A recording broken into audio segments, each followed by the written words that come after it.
Assalamualaikum warahmatullahi wabarakatuh.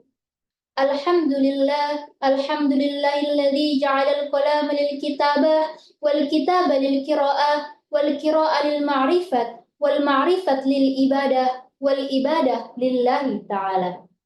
Pertama-tama, marilah kita panjatkan puja dan puji syukur kehadirat the King of the King, the love of the world, and the creator of everything in this universe is Allah Subhanahu wa Ta'ala. Bikaulina Alhamdulillah.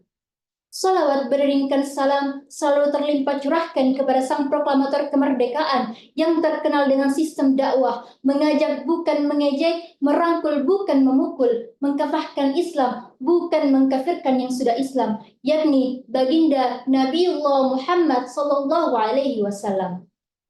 Dalam terminologi pendidikan, negara merupakan microorganism of education pendidikan dengan skala yang sangat besar, di mana pemimpin adalah gurunya, masyarakat adalah muridnya, dan kebijakan pemimpin adalah materi pelajarannya.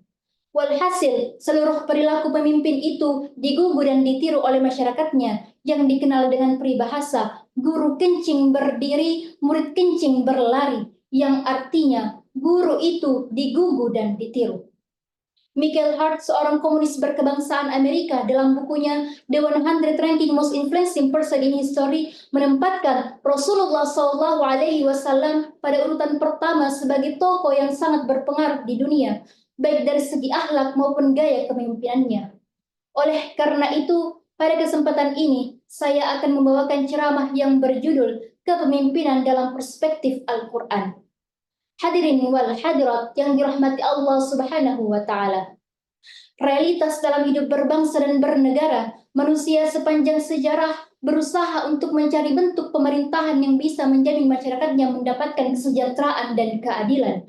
Oleh karenanya, sebagai bagian dari masyarakat negara, sebagian umat Islam ada yang mengidalkan bentuk pemerintahan seperti ajaran Islam yang sumber hukumnya adalah Al-Quran dan Al-Hadis, serta ijma ulama yang diyakini kebenaran dan kemaslahatannya untuk umat manusia, baik di dunia bahkan di akhirat. Di samping itu, agar para pemimpin dan pemegang kekuasaan bisa mengemban amanat dengan baik dan jujur, agar terciptanya masyarakat yang adil, makmur, serta damai. Di dalam Al-Quran, Allah Subhanahu wa Ta'ala banyak menyinggung tentang kepemimpinan. Salah satu firman-Nya pada Quran surah As-Sajdah ayat 24 yang berbunyi, A'udzu billahi minasyaitonir rajim. Bismillahirrahmanirrahim. Waja'alna minhum a'immatan yahduna bi amrina lamma sabaru wa kanu bi ayatina yuqinun. Yang artinya, kami menjadikan di antara mereka itu pemimpin-pemimpin yang selalu memberikan perintah dengan petunjuk kami selama mereka bersabar. Mereka selalu meyakini ayat-ayat kami. Hadirin wal hadirat yang dirahmati Allah Subhanahu wa Ta'ala. Al-Quran adalah naluri dan power umat Islam yang mengatakan He is the only one example pemimpin yang lengkap adalah Rasulullah Sallallahu Alaihi Wasallam.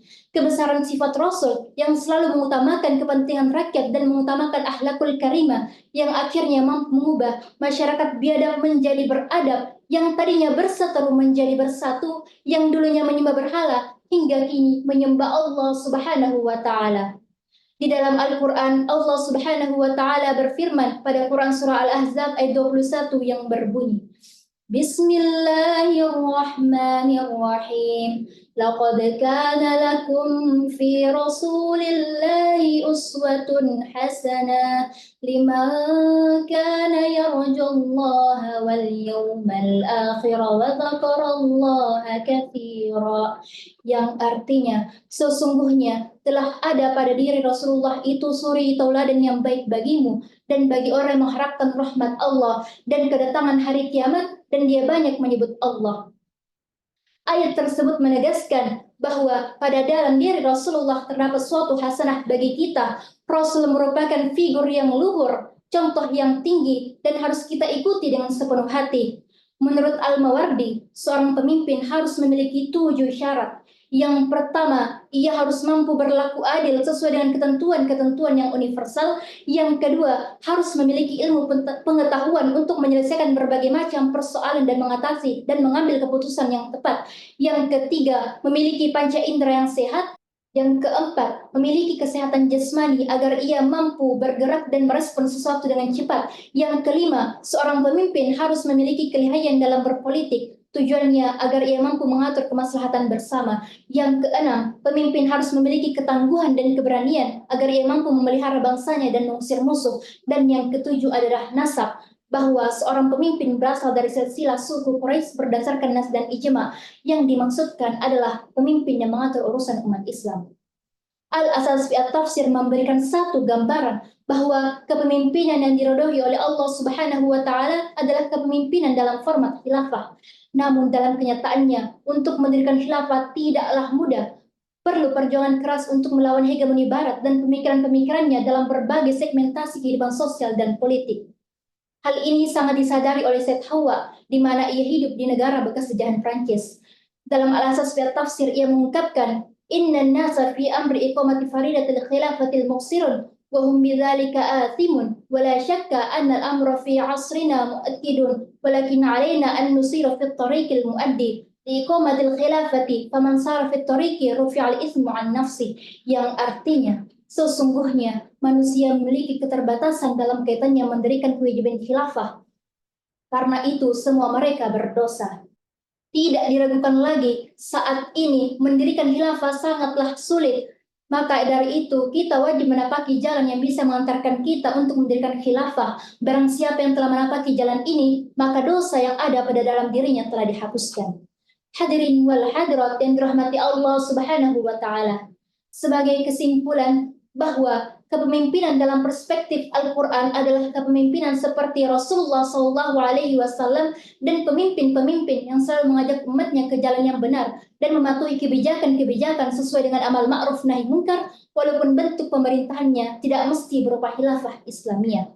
Saya akhiri dengan pantun, jalan-jalan ke kota Makkah, ingin sembahyang lama-lama, semoga ceramah ini membawa berkah, membawa rahmat untuk bersama. Wabillahi taufiq wal hidayah, waridhahi wal inayah, wal afu minkum. Wassalamualaikum warahmatullahi wabarakatuh.